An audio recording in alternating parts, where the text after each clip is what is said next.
지하철역에서 걸어서 10분, 낡은 연립주택 단지의 반지하 방에서 정만수는 쓸쓸히 생을 마감했습니다.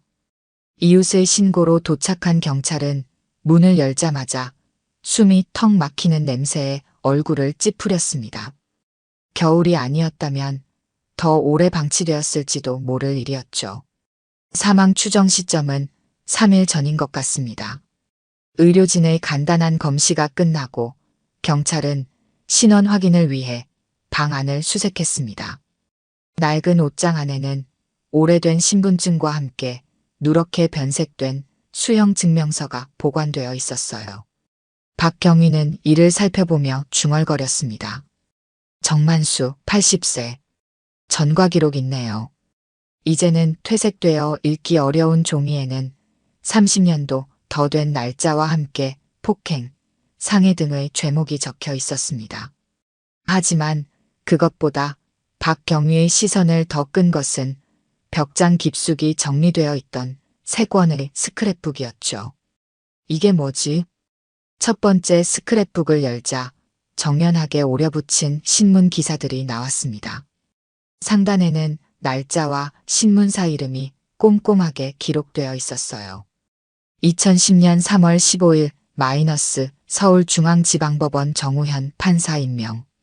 그 옆에는 단정한 양복 차림의 젊은 남성이 법복을 입은 채 임명장을 받는 사진이 있었습니다.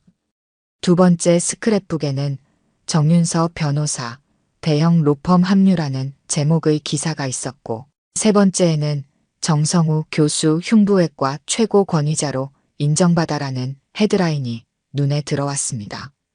박경위, 이것 좀 보세요. 동료 경찰이 발견한 것은 침대 옆 작은 탁자 위에 놓인 낡은 사진첩이었습니다. 페이지를 넘기자 새 아이와 함께 찍은 오래된 사진이 나왔어요. 뒷면에는 우현 초등학교 입학, 윤서, 유치원, 성우 돌이라고 적혀 있었습니다. 이 스크랩북의 인물들과 사진 속 아이들이 같은 사람들인 것 같아요. 박경위는 사진과 신문 기사를 번갈아 보며 고개를 끄덕였습니다. 죽은 노인과 성공한 이 세 사람의 관계는 분명했습니다. 하지만 왜 이 노인은 혼자 이런 곳에서 생을 마감했을까요? 그리고 왜 이 스크랩북을 그토록 소중히 간직했을까요? 연락처는 찾았나요? 아직 없습니다. 전화기에 저장된 번호가 몇 개 있는데 확인 중이에요. 박경위가 휴대폰을 확인하던 중 마지막으로 걸려온 전화 기록을 발견했습니다. 국민은행 대출팀이라는 이름으로 약 한 달 전에 걸려온 전화였죠. 그 외에는 들어오는 전화가 거의 없었습니다. 반면 발신 기록에는 3개의 번호가 반복적으로 있었지만 대부분 부재 중이거나 짧게 통화된 기록뿐이었어요. 박경위는 이 번호들을 메모했습니다. 마지막으로 방 한 구석에 놓인 작은 책상 위에는 깔끔하게 정리된 약통들이 있었습니다. 고혈압, 당뇨약, 그리고 진통제까지. 정만수는 여러 질병을 앓고 있었던 것 같았습니다. 유족에게 연락해야 할 것 같습니다. 박경위가 메모한 번호로 전화를 걸기 시작했을 때 그는 이 전화가 세 사람의 인생을 완전히 뒤흔들어 놓을 것이라는 사실을 알지 못했습니다. 시신이 병원으로 이송되는 동안 겨울바람은 반지하 창문을 스쳐 지나갔습니다. 이제는 아무도 없는 그 방에 정만수의 흔적만이 홀로 남아 있었습니다. 소박한 장례식장, 사무실. 정만수의 영정사진 앞에는 조문객이 거의 없었습니다. 몇몇 동네 노인들이 자리를 지키고 있었을 뿐이었죠. 그때 장례식장 입구에 3사람이 나타났습니다. 가장 먼저 들어선 사람은 키가 큰 남성이었습니다. 정우현 서울고등법원 부장판사였습니다. 완벽하게 다림질된 검은색 정장과 단정하게 빗어넘긴 머리카락이 그의 엄격한 성격을 드러내는 듯 했어요. 그의 뒤로는 날카로운 눈매의 여성이 들어섰습니다. 정윤서, 전직 검사 출신의 유명 변호사였죠. 그리고 마지막으로 들어온 남성은 다른 둘보다 조금 어려 보였습니다. 정성우, 서울대학병원 흉부외과 교수였어요. 세 사람은 영정 앞에 서서 묵묵히 절을 올렸습니다. 그들의 표정은 무겁고 어색했습니다. 슬픔이라기보다는 당혹감이 더 컸을지도 모릅니다. 아버님 모습이 많이 변하셨네요. 정우현이 먼저 입을 열었습니다. 마지막으로 본 게 언제였지? 정윤서가 물었습니다. 내 기억으로는 10년도 더 된 것 같아. 정성우가 대답했습니다. 세 남매는 서로 눈을 마주치지 못한 채 영정사진만 바라보았습니다. 그들 사이에 흐르는 무거운 침묵은 오랜 세월 쌓인 복잡한 감정을 대변하고 있었습니다. 장례식장 한쪽에서 속삭이는 소리가 들렸습니다. 저 사람들이 진짜 정만수 씨 자식들이라고요? 맞아요. 큰아들은 판사고 딸은 변호사, 막내는 의사라고 하더라고요. 그런 대단한 자식들이 있었는데 왜 노인네가 혼자 저렇게 고독사했을까요? 소문은 빠르게 퍼져나갔습니다. 전과자 노인의 장례식에 판사, 변호사, 의사가 나타났다는 사실은 장례식장의 작은 화제가 되었습니다. 정우현은 이런 시선들을 느꼈지만 표정 하나 바꾸지 않았습니다. 판사로서 그는 늘 타인의 시선과 판단에 노출되어 있었기에 이런 상황에 익숙했습니다. 장례 절차는 제가 다 챙겼습니다.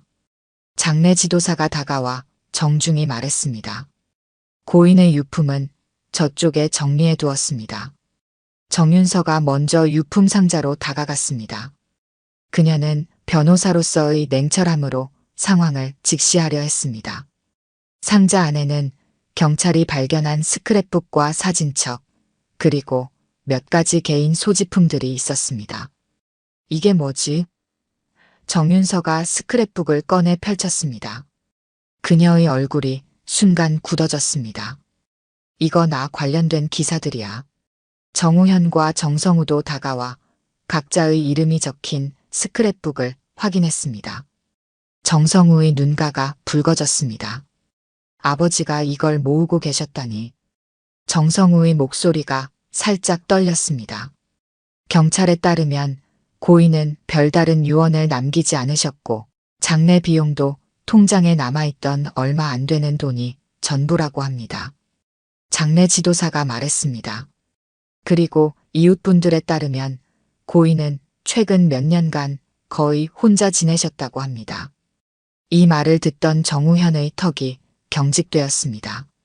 그는 자신이 매달 보내던 생활비를 떠올렸습니다. 분명 충분한 금액이었을 텐데 아버지는 왜 그렇게 초라한 곳에서 살았을까요? 죄송합니다만 장례식 이후 절차에 대해 의논드려야 할 것이 있습니다. 장례 지도사가 말을 이었습니다. 화장하겠습니다.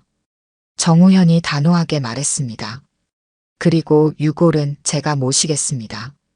정윤서와 정성우는 아무 말도 하지 않았습니다. 그들은 오랫동안 아버지와의 관계를 정리했다고 생각했지만 이 순간 그들의 마음속에는 복잡한 감정이 일어나고 있었습니다. 장례식은 내일 오전에 마무리하겠습니다. 정우현이 말했습니다. 장례식장을 나서는 세 남매의 뒷모습은 어딘지 모르게 무거워 보였습니다. 그들은 사회적으로 성공했지만 지금 이 순간만큼은 그 누구도 부러워할 수 없는 무게를 짊어지고 있었습니다. 장례식 절차를 마친 세 남매는 근처 카페로 자리를 옮겼습니다. 어색한 침묵이 테이블을 감쌌습니다. 마지막으로 셋이 이렇게 마주 앉은 게 언제였는지 기억도 나지 않았습니다. 날씨가 쌀쌀하네. 정성우가 어색한 침묵을 깨려고 했습니다. 정우현은 그저 커피잔만 바라보았습니다. 그의 마음속에는 오래전 기억들이 물밀듯 밀려왔습니다. 생각나니? 아버지가 술 마시고 들어와서 우리 때리던 날들. 갑자기 정우현이 입을 열었습니다. 너희는 어렸으니까 잘 모를 수도 있지만 나는 다 기억해. 정윤서는 잠시 눈을 감았습니다. 기억 안 날 리가 있겠어? 나도 중학생 때부터는 다 기억해. 엄마가 병원에 실려가던 날도. 정성우는 머그잔을 꽉 쥐었습니다. 나는 초등학교 3학년 때 아버지가 구치소에 가신 것만 기억나. 그때부터 학교에서 전과자 아들이라고 놀림받았어. 세 남매는 잠시 과거로 돌아갔습니다. 어린 시절 그들의 집은 평화로운 곳이 아니었습니다. 아버지 정만수는 술만 마시면 폭력적으로 변했고 어머니와 아이들은 그 희생양이 되곤 했습니다. 결국 어머니는 병으로 세상을 떠났고 아이들은 친척 집을 전전하며 자랐습니다. 하루는 내가 법대 시험 준비한다고 밤늦게까지 공부하고 있는데 아버지가 술 취해 들어오셔서는 책을 다 찢어버리셨어. 정우현의 목소리는 담담했습니다. 그날 나는 결심했지. 절대 이런 사람이 되지 않겠다고. 정윤서도 고개를 끄덕였습니다. 나도 그래서 법조인이 됐어. 약자를 지키는 사람이 되고 싶었으니까. 정성우의 손이 떨렸습니다. 나는 의사가 된 이유가 엄마를 살리지 못했다는 죄책감 때문이었어. 더 일찍 병원에 갔다면 살릴 수 있었을 텐데. 세 사람은 각자의 방식으로 상처받은 어린 시절을 극복하며 성공의 길을 걸어왔습니다. 그러나 그 과정에서 그들은 의도적으로 아버지를 자신들의 삶에서 지워왔습니다. 난 판사가 되고 나서 공식적으로 이름을 바꿨어. 정우현이 말했습니다. 정만수의 아들이라는 사실이 알려지면 내 판결에 영향을 줄까봐 두려웠거든. 정윤서는 쓴웃음을 지었습니다. 나도 검사 임용될 때 가족관계를 최대한 숨겼어. 배경조사에서 아버지 전과 기록이 나오면 불이익을 받을까봐. 정성우는 손으로 얼굴을 감쌌습니다. 교수 됐을 때 방송에 몇 번 나왔는데 혹시 아버지가 나타나실까봐 얼마나 불안했는지 몰라. 테이블 위에는 아버지의 통장 내역서가 놓여 있었습니다. 세 남매는 각자 매달 생활비를 보내왔습니다. 충분한 금액이었습니다. 그들은 자신들의 의무를 다했다고 생각했습니다. 돈은 매달 보냈어. 부족함 없이 살 수 있었을 텐데. 정우현이 말했습니다. 나도 명절마다 추가로 보냈어. 전화도 몇 번 했고. 정윤서가 덧붙였습니다. 정성우는 잠시 말을 고르다가 입을 열었습니다. 하지만 얼굴은 본 적이 없잖아. 몇 년 동안. 무거운 침묵이 내려앉았습니다. 그들은 모두 우리는 할 만큼 했다고 자신에게 말해왔습니다. 돈으로 자신들의 의무를 다했다고 생각했지만 사실 그들은 아버지의 존재 자체를 자신들의 삶에서 지우길 원했습니다. 우리가 성공할수록 아버지와의 거리는 멀어졌어. 정윤서가 중얼거렸습니다. 그래, 우리는 그와 무관한 사람이 되고 싶었으니까. 정우현이 말했습니다. 정성우는 눈을 감았습니다. 우리가 보낸 돈으로 더 나은 곳에서 살 수 있었을 텐데 왜 그런 허름한 반지하에서 살았을까? 세 사람은 답을 알고 있었지만 입 밖으로 꺼내지 못했습니다. 어쩌면 그들이 보낸 돈은 아버지에게 자식들의 얼굴을 대신하는 차가운 대체물에 불과했는지도 모릅니다. 이제 와서 후회해도 소용없어. 정우현이 말했습니다.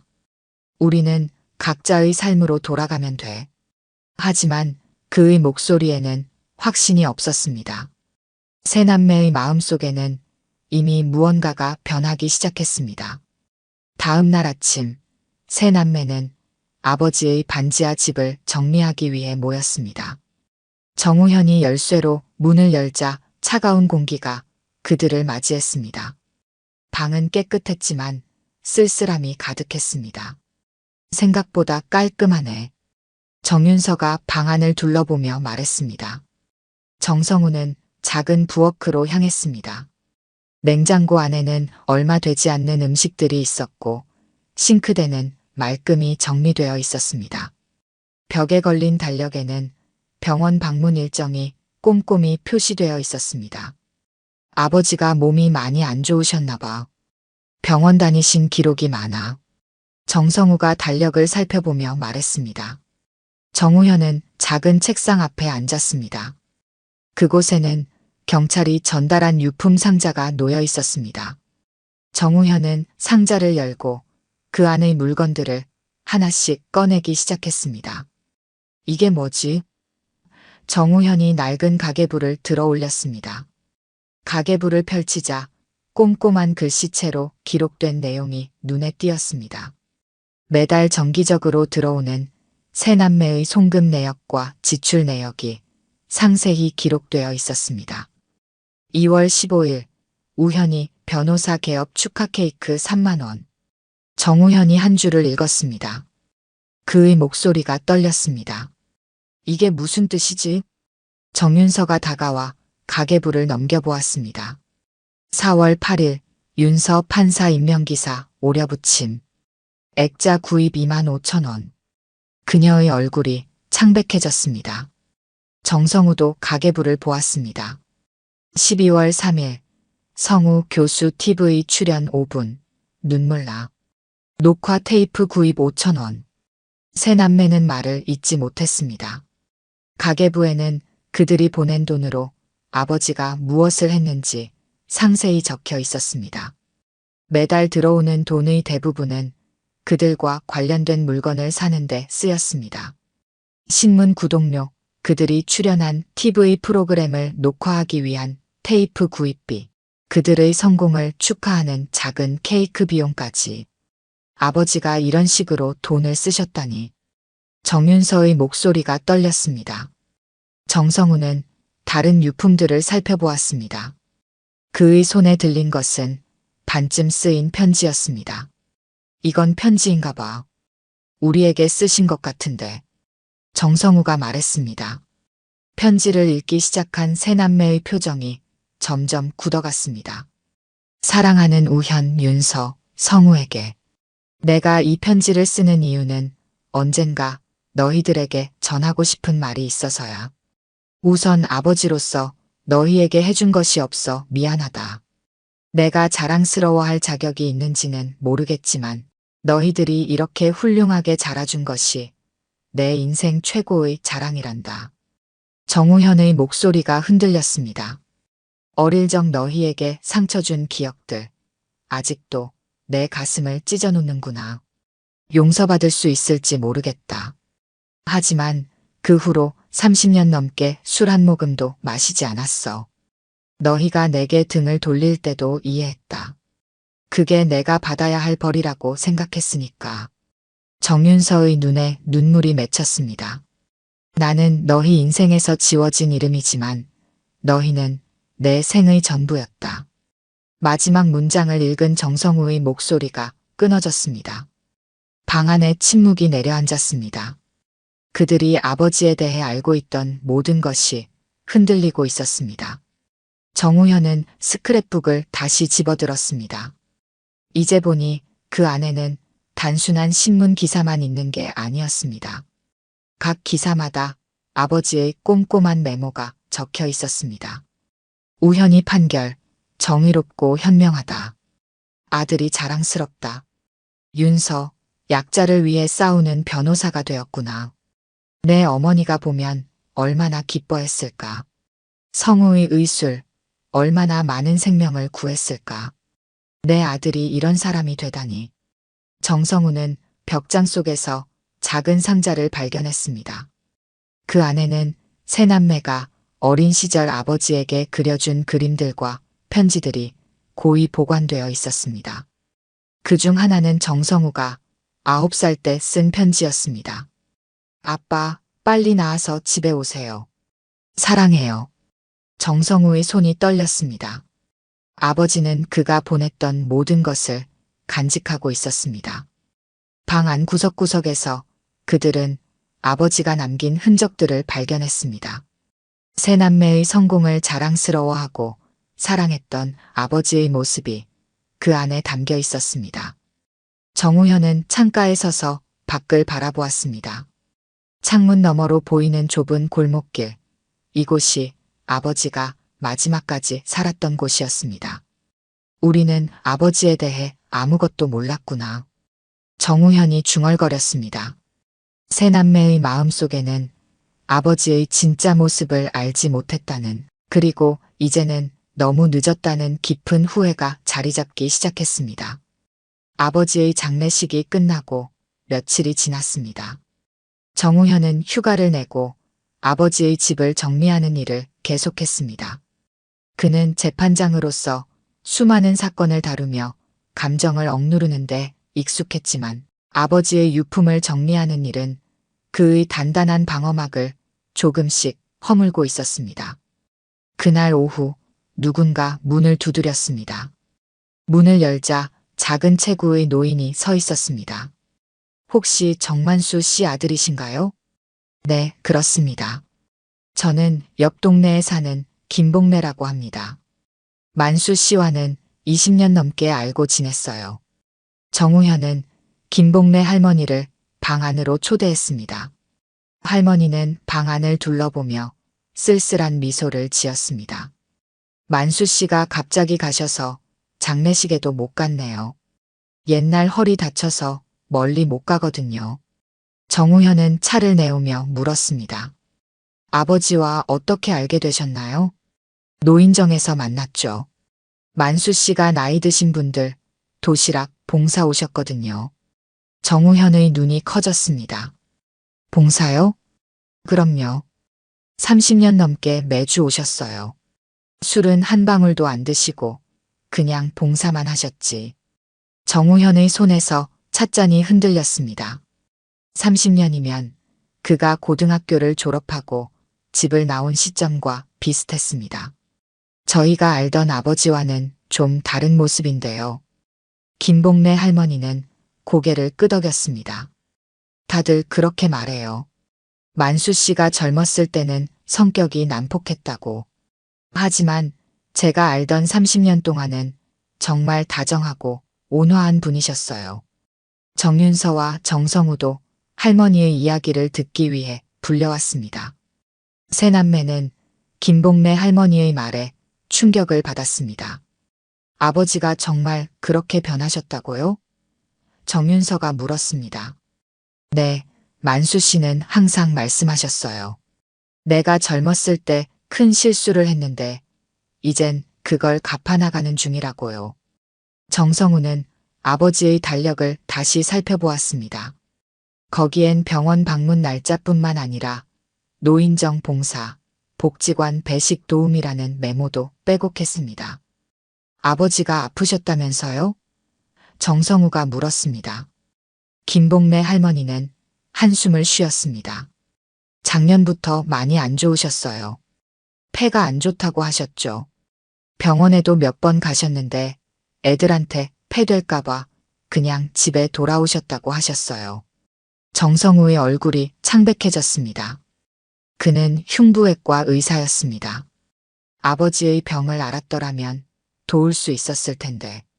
그런 분이셨단 말인가요? 정윤서의 목소리가 떨렸습니다. 만수 씨는 여러분 자랑을 정말 많이 하셨어요. 우리 아들은 판사가 됐다. 우리 딸은 변호사다. 막내는 의사다. 계속 그 말씀만 하셨지. 정우현이 궁금했습니다. 그런데 왜 이런 허름한 곳에서 사셨을까요? 저희가 매달 돈을 보냈는데. 김복래 할머니는 미소 지었습니다. 만수 씨가 그러셨어요. 자식들이 보내주는 돈은 대부분 기부하신다고. 내가 쓸 것은 얼마 안 된다. 나보다 더 어려운 사람들이 많다고 하셨죠. 세 남매는 놀라움을 감추지 못했습니다. 그들이 보낸 돈으로 아버지는 봉사활동을 하고 기부를 했다는 사실이 믿기지 않았습니다. 제가 알기론 만수 씨가 재작년에 큰 수술을 받으셨어요. 그때 자식분들께 연락하고 싶다고 하셨는데 결국 포기하셨죠. 애들한테 부담 주기 싫다고. 정성우의 눈에 눈물이 맺혔습니다. 그가 TV에 출연했던 때가 바로 그 즈음이었습니다. 아버지는 아들이 의사로 성공한 모습을 보며 자신의 병을 혼자 견뎌냈던 것입니다.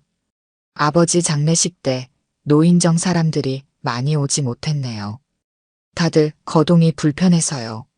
만수 씨가 돌아가셨다는 소식에 다들 많이 슬퍼했어요. 김복래 할머니는 작은 봉투를 내밀었습니다. 이건 만수 씨가 돌아가시기 몇 달 전에 저에게 맡기신 거예요. 혹시 내가 갑자기 가게 되면 아이들에게 전해달라고 하셨죠. 봉투 안에는 3장의 편지가 들어 있었습니다. 각각 정우현, 정윤서, 정성우의 이름이 적혀 있었습니다. 아버지는 항상 여러분을 자랑스러워 하셨어요. 그리고 여러분이 자신을 부끄러워한다는 걸 이해하셨죠. 내가 젊었을 때 저지른 실수 때문에 아이들이 고생했으니 그들이 나를 미워해도 당연하다고 하셨어요. 김복래 할머니가 자리에서 일어났습니다. 이제 가봐야겠네요. 만수 씨는 참 좋은 분이셨어요. 여러분의 아버지가 진짜 어떤 분이었는지 알게 되어 다행이에요. 할머니가 떠난 후 세 남매는 아버지의 편지를 읽기 시작했습니다. 그들의 가슴 속에는 미처 알지 못했던 아버지의 참모습에 대한 깊은 후회와 복잡한 감정이 일어나고 있었습니다. 아버지의 편지를 읽고 난 세 남매는 각자의 방식으로 충격을 받았습니다. 정우현은 자신의 차 안에 홀로 앉아 아버지의 편지를 다시 한번 펼쳐 읽었습니다. 사랑하는 우현에게, 내가 이 편지를 읽는다면 나는 이미 세상을 떠났을 것이다. 먼저 말하고 싶은 것은 내가 자랑스럽다는 것이다. 판사가 된 너를 보며 내 가슴은 자부심으로 가득 찼다. 어릴 적 내가 준 상처들 정말 미안하구나. 용서받을 자격이 없다는 것을 안다. 하지만 너에게 알려주고 싶다. 내가 집을 떠난 후 나는 완전히 변했다. 술을 끊었고 분노를 다스리는 법을 배웠다. 그리고 내가 과거에 저지른 잘못을 조금이라도 갚기 위해 봉사활동을 시작했다. 내가 판사가 되어 정의를 실현하는 모습을 지켜보며 나도 조금씩 구원받는 기분이었다. 내가 나를 부끄러워한다는 것을 알고 있다. 이해한다. 그래도 내가 알아주었으면 한다. 아버지는 변했다는 것을, 그리고 항상 너를 사랑했다는 것을. 정우현의 손이 떨렸습니다. 그는 수많은 범죄자들을 재판하며 그들의 반성과 변화 가능성을 판단해왔습니다. 그러나 정작 자신의 아버지에게는 그런 기회를 주지 않았습니다. 그저 과거의 모습만을 기억하며 아버지를 단죄했던 것입니다. 내가 어쩌면 가장 불공정한 판사였나 보다. 정우현은 중얼거렸습니다. 며칠 후 아버지의 49제를 준비하기 위해 세 남매가 다시 모였습니다. 정우현은 어느 때보다도 침착해 보였지만 그의 눈 밑에는 잠 못 이룬 흔적이 역력했습니다. 무슨 생각을 그렇게 하고 있었어? 정윤서가 물었습니다. 지난 15년간 내가 다룬 모든 사건들을 생각해봤어. 정우현이 대답했습니다. 특히 전과자들의 재판. 나는 늘 그들에게 엄격했어. 한 번 범죄자는 영원한 범죄자라고 생각했으니까. 정성우가 고개를 끄덕였습니다. 나도 마찬가지야. 응급실에서 알코올 중독 환자를 볼 때마다 아버지가 생각났어. 그들을 치료하면서도 내 마음 한구석에는 경멸이 있었어. 정윤서는 창밖을 바라보았습니다. 나는 변호사로서 많은 사람들의 권리를 대변했지만 정작 아버지의 변화할 권리는 인정하지 않았네. 자신들이 추구해왔던 가치와 아버지에게 보여준 태도 사이의 모순에 세 남매는 깊은 자책감을 느꼈습니다. 사찰에 도착한 세 남매는 아버지의 영정 앞에 섰습니다. 법당에는 의외로 많은 사람들이 와 있었습니다. 김복래 할머니가 노인정 사람들을 데려온 것이었습니다. 만수 씨는 우리 노인정의 기둥 같은 분이셨어요. 한 노인이 말했습니다. 매주 도시락을 직접 만들어 오셨죠. 자식분들 이야기를 참 자랑스럽게 하셨어요. 다른 노인이 덧붙였습니다. 그들의 말 한마디 한마디가 세 남매의 가슴을 찔렀습니다. 그들이 알지 못했던 아버지의 모습, 그들이 외면했던 아버지의 변화가 이곳에 모인 사람들을 통해 생생하게 전해졌습니다. 법회가 시작되기 전 정우현이 갑자기 자리에서 일어났습니다. 그는 아버지의 영정 앞으로 걸어가 무릎을 꿇었습니다. 법당에 있던 모든 사람들이 놀란 눈으로 그를 바라보았습니다. 아버지. 정우현의 목소리가 떨렸습니다. 저는 서울고등법원 부장판사 정우현입니다. 수많은 사람들의 잘못을 판단하고 벌을 내렸지만 정작 제 아버지에게는 가장 불공정한 판결을 내렸습니다. 정우현의 눈에서 눈물이 흘러내렸습니다. 항상 감정을 억누르던 그였지만 이제는 더 이상 참을 수 없었습니다.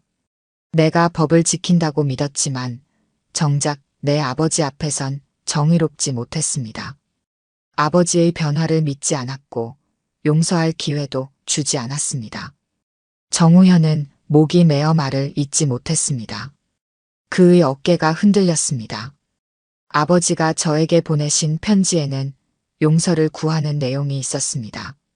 하지만 이제 저는 알았습니다. 제가 용서를 구해야 할 사람은 아버지라는 것을. 정윤서와 정성우도 일어나 아버지의 영정 앞에 무릎을 꿇었습니다. 세 남매는 오랫동안 아버지 앞에서 눈물을 흘렸습니다. 그들의 눈물 속에는 후회와 미안함, 그리고 너무 늦게 깨달은 아버지의 사랑이 담겨 있었습니다. 법당에 모인 사람들도 이 모습에 함께 눈물을 흘렸습니다. 세 남매가 세상에서 얻은 성공과 명예는 이 순간 아무런 의미가 없었습니다. 그들은 그저 아버지를 그리워하는 자식일 뿐이었습니다. 아버지, 제가 늦게 깨달아 정말 미안합니다. 정우현이 마지막으로 말했습니다. 이제부터 아버지가 남겨주신 사랑과 용서의 가치를 제 삶에서 실천하겠습니다. 약속드립니다. 아버지의 영정 속 정만수의 얼굴은 평온해 보였습니다. 마치 오랫동안 기다려온 자식들의 용서와 이해를 드디어 받았다는 듯이 아버지의 49제가 끝난 후 세 남매는 아버지의 유골함을 들고 한적한 산자락으로 향했습니다. 그들은 아버지가 생전에 좋아했던 장소를 찾았습니다. 김복래 할머니의 말에 따르면 정만수는 이곳의 전망을 좋아했다고 합니다. 아버지가 여기 자주 오셨대요. 저 멀리 서울 전경이 보이는 이 자리에서 우리를 생각하셨다고 해요. 정성우가 말했습니다. 세 남매는 준비해온 작은 돗자리를 펴고 그 위에 아버지의 유골함을 조심스럽게 올려놓았습니다. 산 아래로는 서울의 전경이 한눈에 들어왔습니다. 그들이 각자의 성공을 이룬 도시였죠. 이런 곳에서 우리를 바라보셨구나. 정윤서의 목소리가 작게 떨렸습니다. 정우현은 준비해온 편지를 꺼내들었습니다. 아버지 영전의 마지막으로 우리 마음을 전하고 싶어서 각자 편지를 준비했어.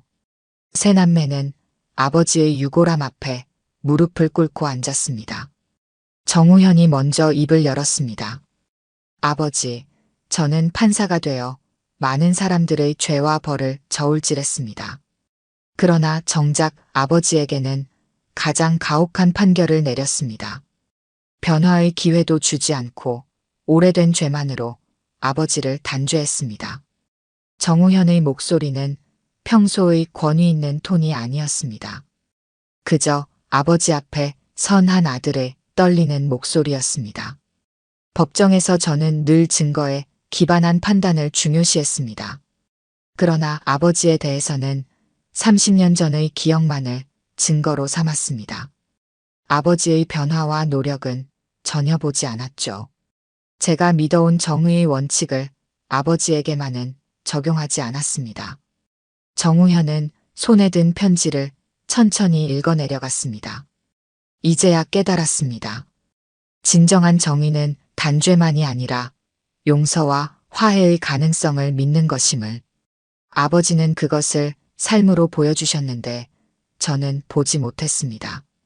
이제라도 아버지의 남은 사랑을 마음에 새기고 살겠습니다. 다음으로 정윤서가 나섰습니다. 항상 자신감 넘치던 그녀의 목소리도 이날만큼은 떨리고 있었습니다. 아버지, 저는 변호사로서 수많은 가해자들을 변호했습니다. 그들에게 두 번째 기회가 필요하다고 주장했습니다. 하지만 정작 아버지는 단 한 번도 이해하려 하지 않았습니다. 정윤서는 깊게 숨을 들이마셨습니다. 법정에서 저는 늘 모든 사람은 자신을 방어할 권리가 있다고 주장했습니다. 그러나 아버지에게는 그 권리를 주지 않았습니다. 변호사인 저는 아버지를 변호하기는커녕 가장 냉혹한 검사가 되어 아버지를 단죄했습니다. 그녀의 눈에서 눈물이 흘러내렸습니다. 아버지가 남기신 스크랩북을 보며 알았습니다. 아버지는 제 승소 소식을 기뻐하셨겠지요. 하지만 저는 아버지를 위해 단 한 번도 싸워주지 않았습니다. 이제라도 아버지의 이름을 지키기 위해, 아버지의 변화를 세상에 알리기 위해 제 목소리를 내겠습니다. 마지막으로 정성우가 편지를 펼쳤습니다.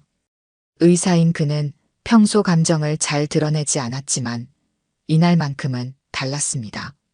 아버지, 저는 의사가 되어 많은 생명을 살렸다고 자부했습니다. 그러나 저는 환자를 살리면서도 아버지의 통증은 외면했습니다. 의사로서 가장 기본적인 해를 끼치지 말라는 원칙을 아버지에게는 지키지 못했습니다. 정성우는 아버지의 병원 진료 기록을 조사했었습니다. 폐암 말기 진단을 받았지만 수술과 치료를 거부했다는 기록이 있었습니다. 의사 선생님이 물었을 때 아버지는 가족이 없다고 대답하셨더군요. 사실은 의사인 아들이 있었는데도 말입니다. 제가 조금만 관심을 가졌더라면 아버지의 병을 조기에 발견하고 치료할 수 있었을 텐데요. 정성우는 마지막 문장을 읽기 전에 잠시 멈췄습니다. 아버지, 저는 매일 환자들에게 가족의 지지가 치료에 중요하다고 말합니다. 그러나 정작 제 아버지에게는 그 지지를 보내지 않았습니다. 이제라도 아버지의 사랑을 기억하며 그 사랑을 다른 이들에게 나눠주며 살겠습니다. 세 남매의 고백이 끝났습니다. 그들은 아버지 앞에서 자신들의 잘못을 인정하고 아버지의 사랑과 용서를 기억하겠다고 약속했습니다. 이것은 법정에서의 변론이나 법의학적 진단보다 더 어려운 일이었지만 그들은 진심을 다해 아버지에게 마음을 전했습니다. 해가 저물기 시작했습니다. 산 아래 서울의 불빛이 하나둘 켜지기 시작했습니다. 세 남매는 아버지가 그토록 사랑했던 이 전망을 함께 바라보았습니다. 아버지의 시선으로 세상을 바라보니 모든 것이 다르게 보였습니다. 아버지, 이제 우리가 당신의 이름을 지키겠습니다. 정우현이 조용히 말했습니다. 그들은 아버지의 유고를 바람에 날렸습니다. 정만수의 흔적은 그가 사랑했던 도시 위로 흩어졌습니다. 아버지의 장례식으로부터 1년이 지났습니다. 서울 강남의 한 건물 앞에 많은 사람들이 모여 있었습니다. 오늘은 정만수 법률구조재단의 개관식이었습니다. 정우현은 단상 위에 올라 마이크 앞에 섰습니다. 제 아버지 정만수는 평범한 사람이었습니다. 젊은 시절 많은 실수를 했고 그로 인해 가족에게 상처를 주었습니다. 하지만 그는 변했습니다. 30년이라는 긴 시간 동안 자신의 잘못을 속죄하며 살았습니다. 정우현의 목소리는 법정에서보다 더 힘이 있었습니다. 이제 그는 판사의 위엄이 아닌 한 아들의 진심을 담아 말하고 있었습니다. 저는 오랫동안 아버지를 외면했습니다.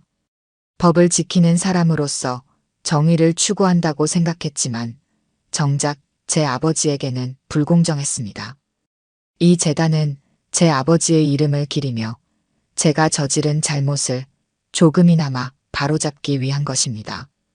정만수 법률구조재단은 전과자들의 사회 복귀를 지원하는 단체였습니다.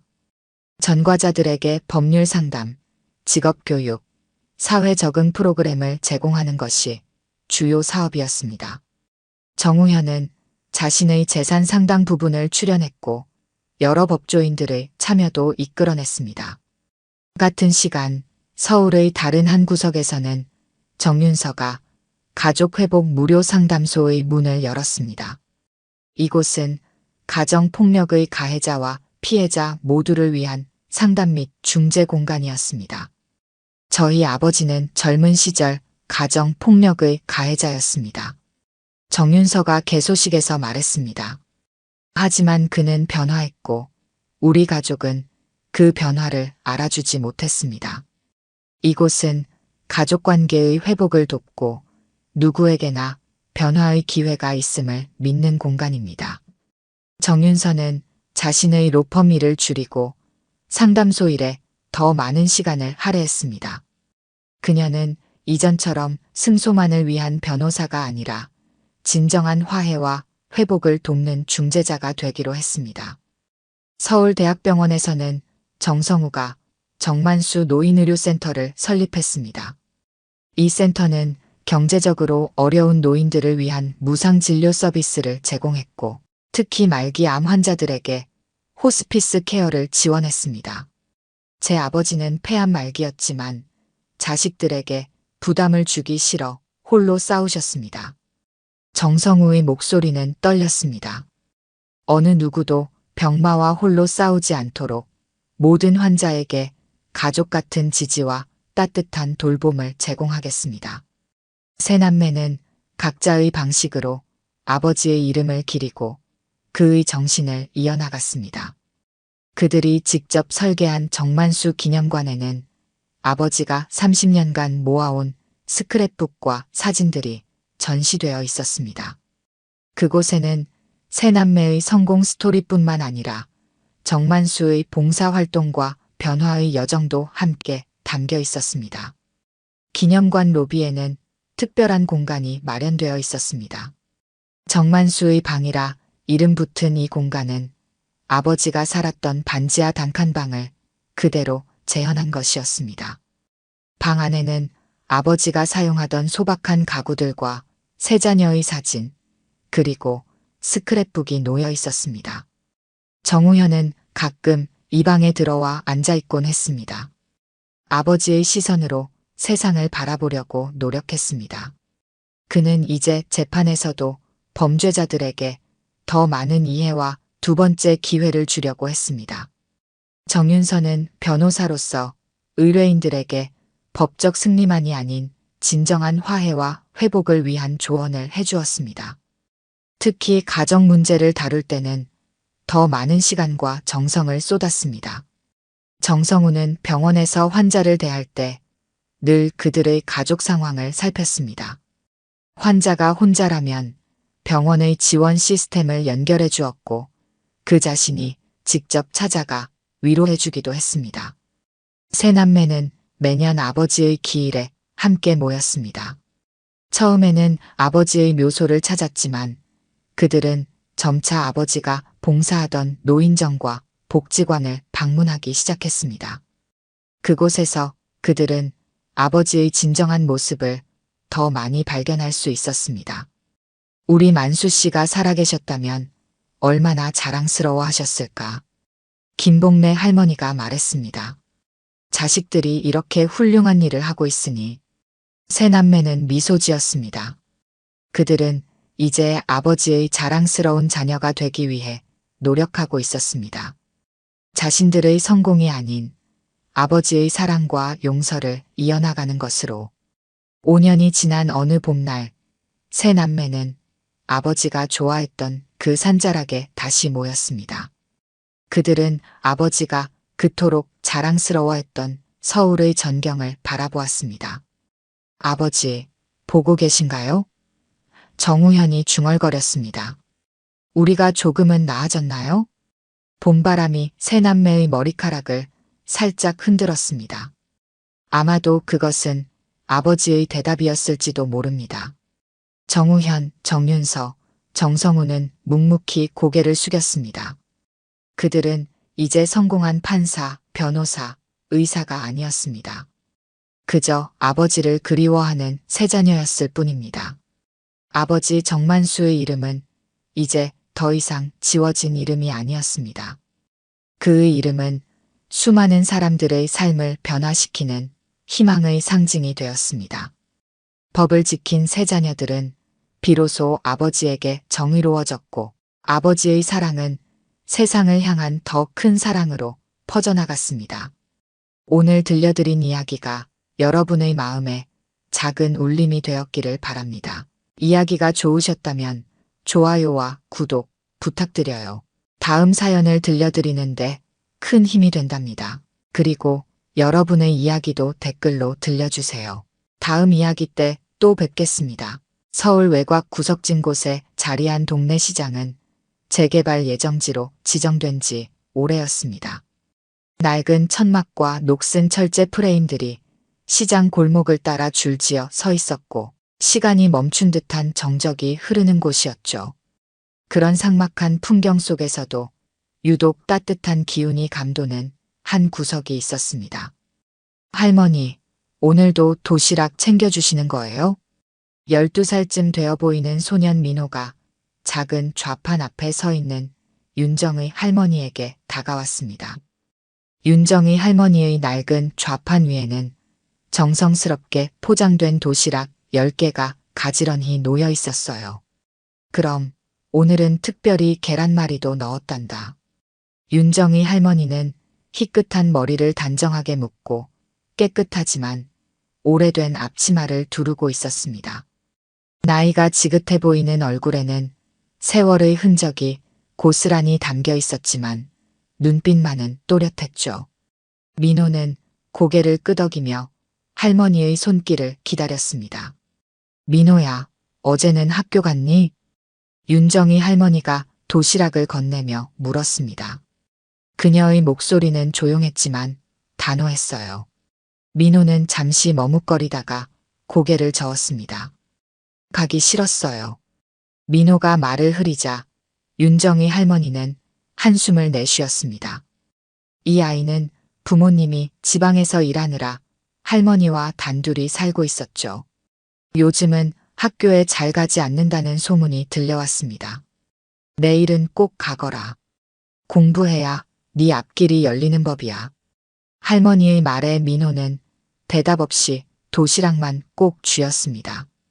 윤정의 할머니는 더 다그치지 않고 다른 도시락을 정리하기 시작했어요. 그녀는 매일 아침 이렇게 시장 주변의 독거노인들과 민호 같은 아이들에게 나눠줄 도시락을 준비했습니다. 아무도 그녀에게 그런 일을 부탁한 적은 없었지만 윤정의 할머니는 묵묵히 자신의 일을 해나갔어요. 할머니, 오늘도 수고가 많으시네요. 양파를 파는 김씨 아저씨가 인사를 건넸습니다. 윤정의 할머니는 미소로 답했어요. 시장 사람들은 그녀를 존경했습니다. 누구도 그녀의 과거에 대해 자세히 알지 못했지만 그저 평범한 할머니로 여겼죠.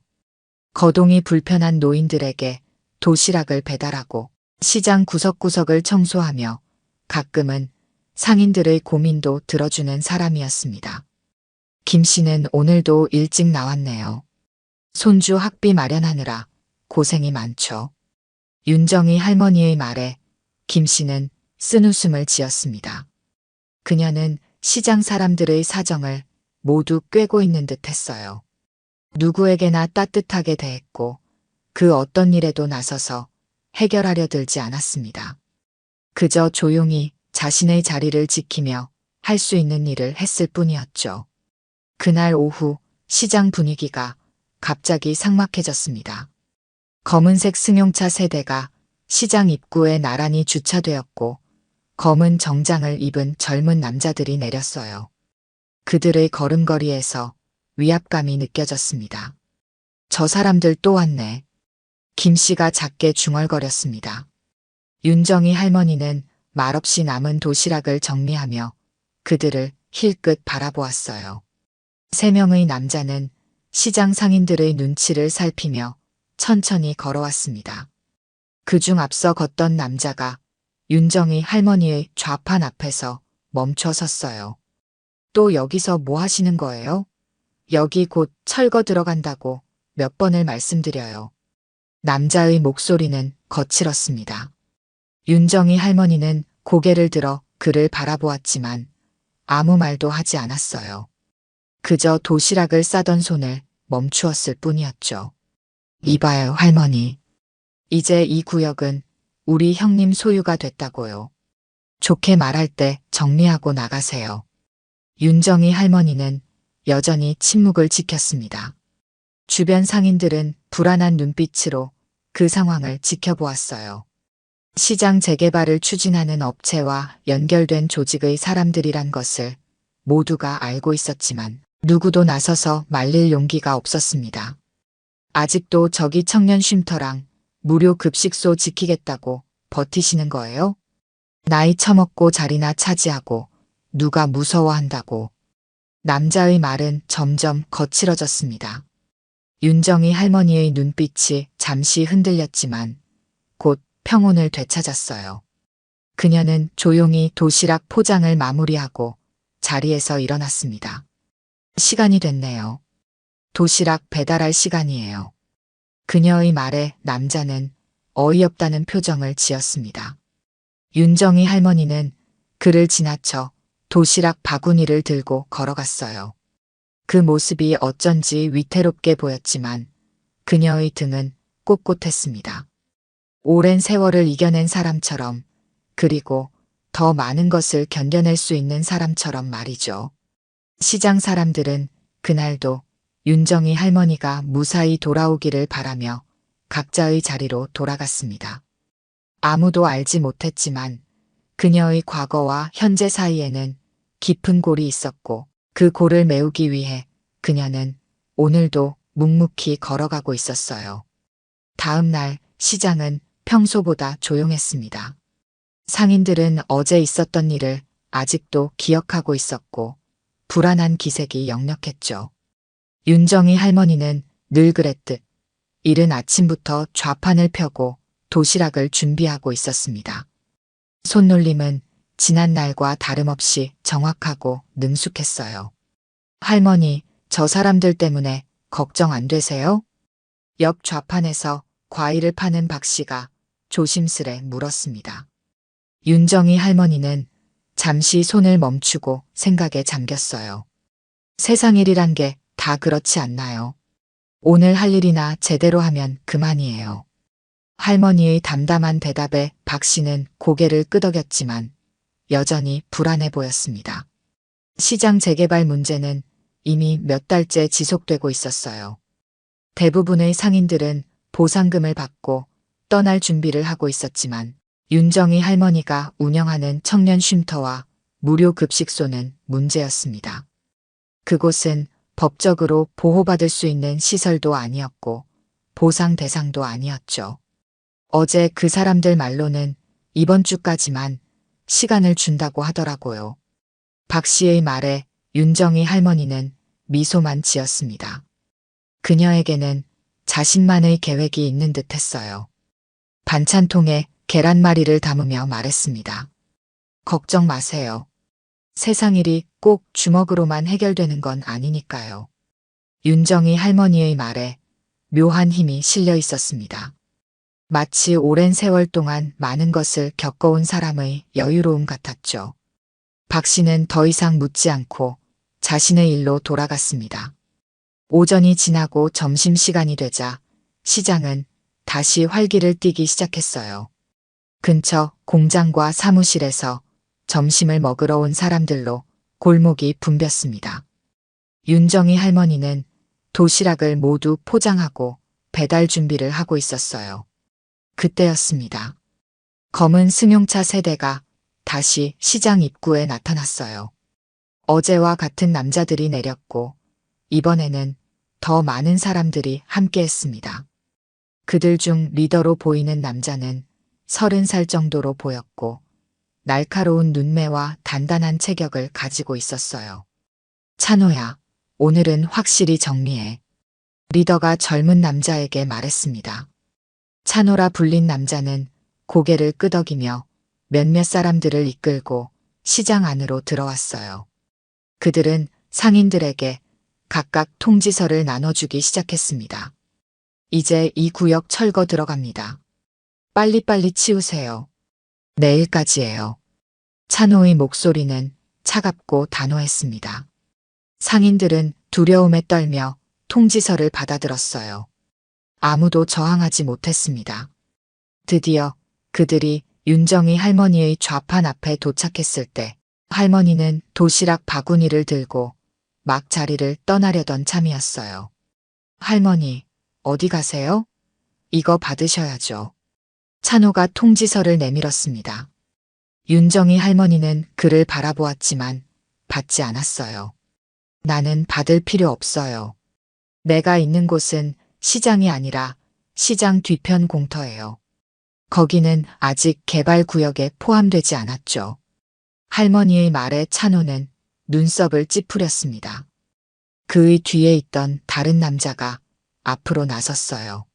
할머니, 그냥 순순히 받으세요. 안 그러면 우리가 할머니한테 어떻게 할지 몰라요. 그 말에 주변 상인들이 걱정스러운 표정으로 쳐다보기 시작했습니다. 윤정이 할머니는 여전히 침착했어요. 도시락 바구니를 단단히 쥐고 말했습니다. 나는 갈 길이 있어요. 이 도시락들은 기다리는 사람들에게 가져가야 해요. 할머니는 그들을 지나치려 했지만 남자들이 그녀의 앞을 막아섰습니다.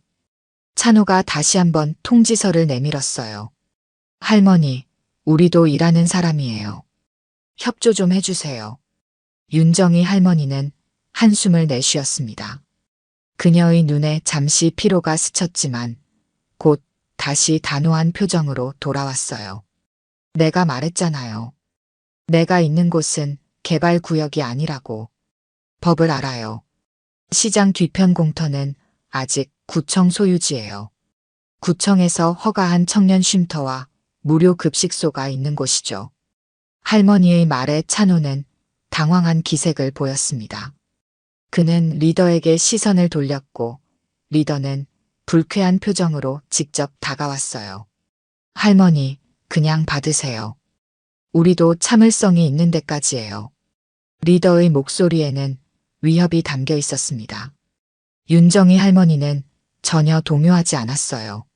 오히려 더 단단한 목소리로 대답했습니다. 나이 처먹고 자리나 차지한다고 했죠? 그럼 한번 해보세요. 뭘 어떻게 할 건지. 할머니의 도발적인 말에 리더는 눈을 크게 떴습니다. 주변이 순식간에 조용해졌어요. 시장 사람들은 할머니가 왜 그런 말을 하는지 이해할 수 없었습니다. 그녀는 늘 온화하고 조용한 사람이었기 때문이죠. 리더는 한참을 할머니를 노려보다가 마침내 입을 열었습니다. 내일까지예요. 그때까지 안 비우면 다음엔 이렇게 친절하게 대하지 않을 거예요. 그는 말을 마치고 돌아섰습니다. 다른 남자들도 그를 따라 자리를 떠났어요. 윤정이 할머니는 그들이 사라질 때까지 꼿꼿이 서 있었습니다. 그녀의 눈빛에는 처음으로 깊은 감정이 스쳐 지나갔지만 누구도 그것이 무엇인지 알아채지 못했어요. 할머니, 괜찮으세요? 걱정스럽게 다가온 박 씨에게 윤정이 할머니는 미소를 지었습니다. 괜찮아요. 이제 도시락 배달 갈 시간이에요.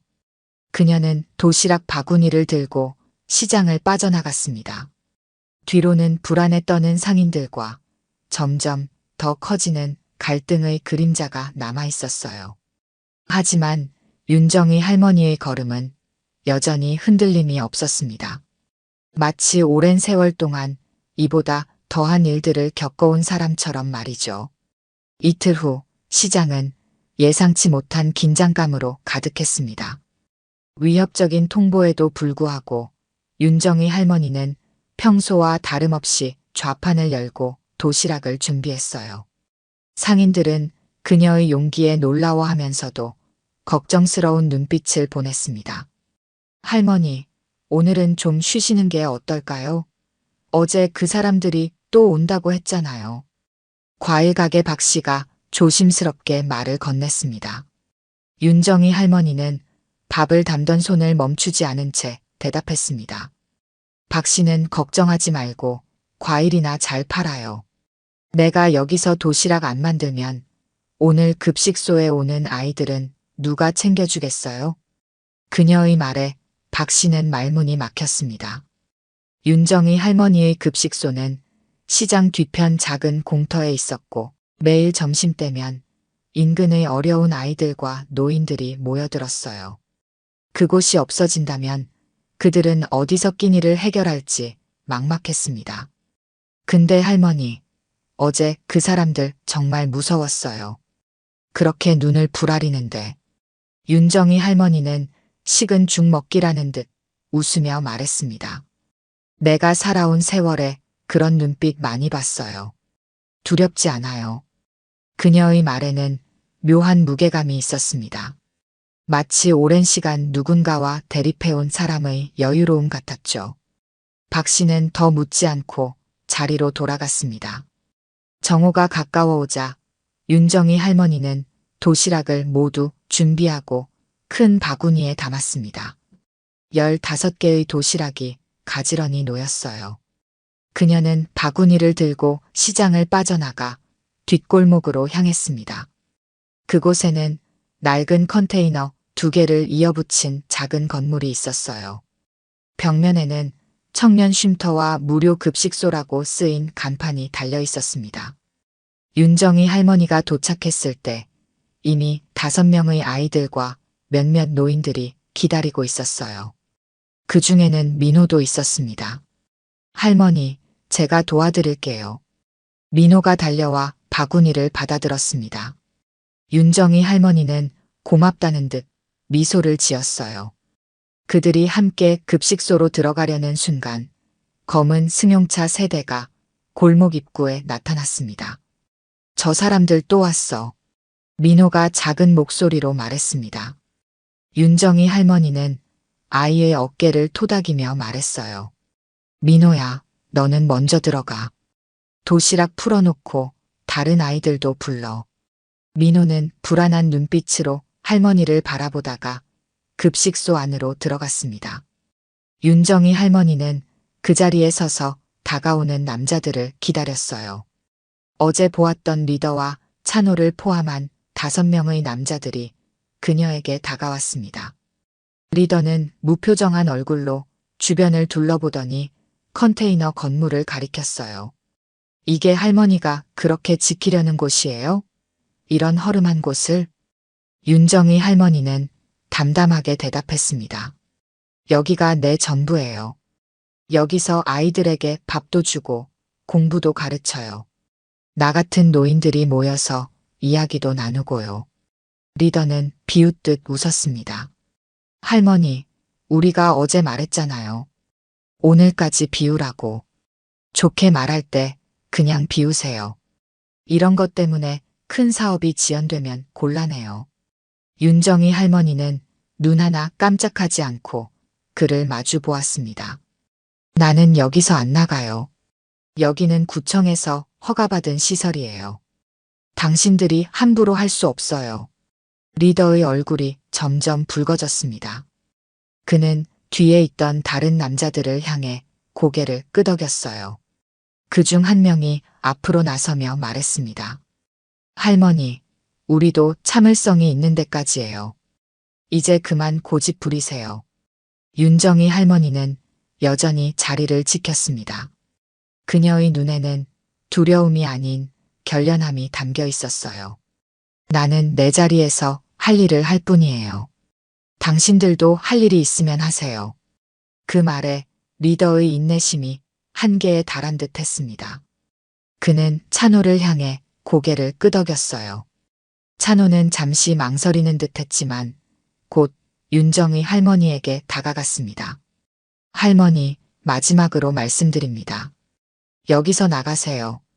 윤정희 할머니는 대답 대신 그의 눈을 똑바로 바라보았습니다.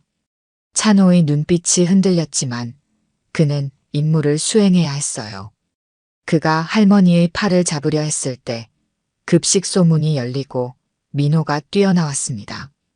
할머니, 도시락이 모자라요. 오늘 더 많은 사람들이 왔어요. 민호는 상황을 파악하지 못한 채 외쳤습니다. 그제야 그는 남자들을 발견하고 멈춰 섰어요.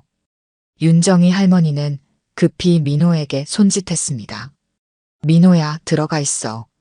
하지만 이미 늦었습니다. 리더가 민호를 향해 다가섰어요.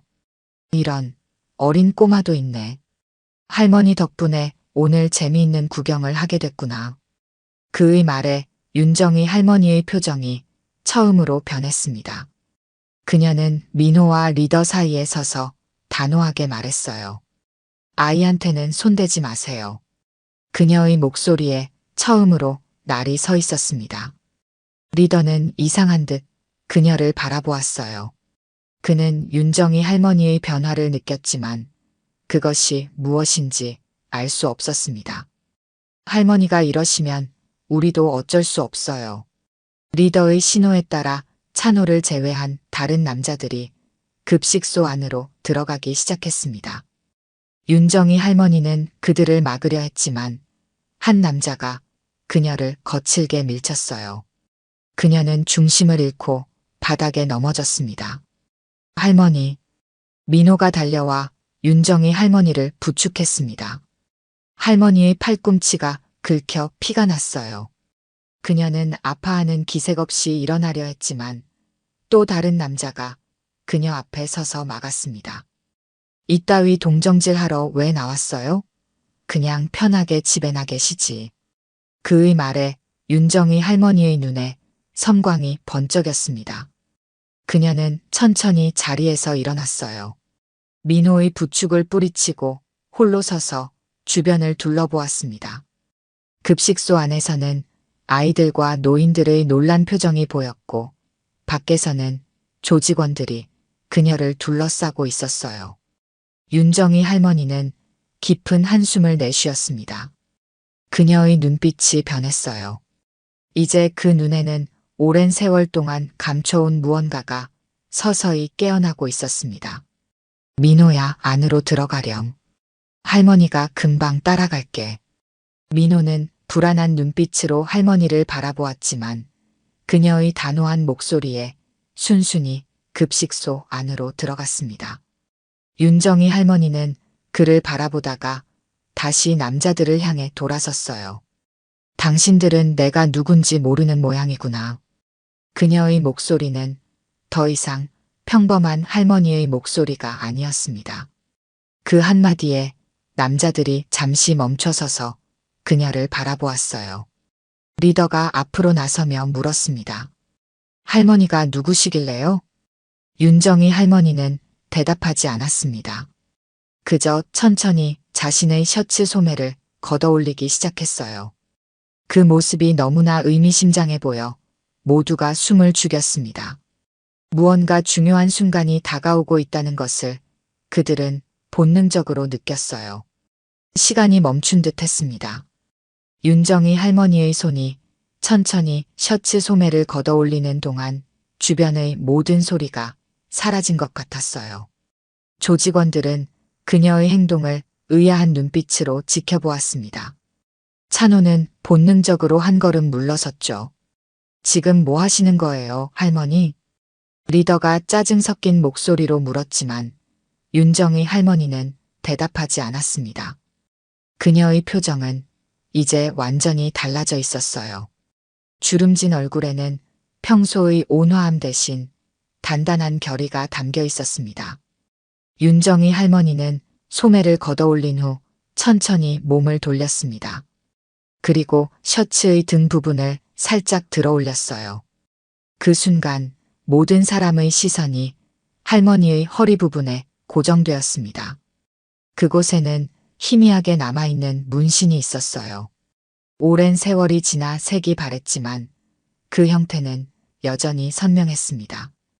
청룡이 하늘로 승천하는 모양의 문신이었죠. 조직원들 중 누군가가 숨을 크게 들이켰습니다. 저건. 찬호가 말을 더듬었습니다. 그의 얼굴이 창백해졌어요. 리더도 이제는 놀란 표정을 감추지 못했습니다. 그는 불안한 눈빛으로 주변 조직원들을 바라보았죠. 무슨 문신인데? 왜 그래?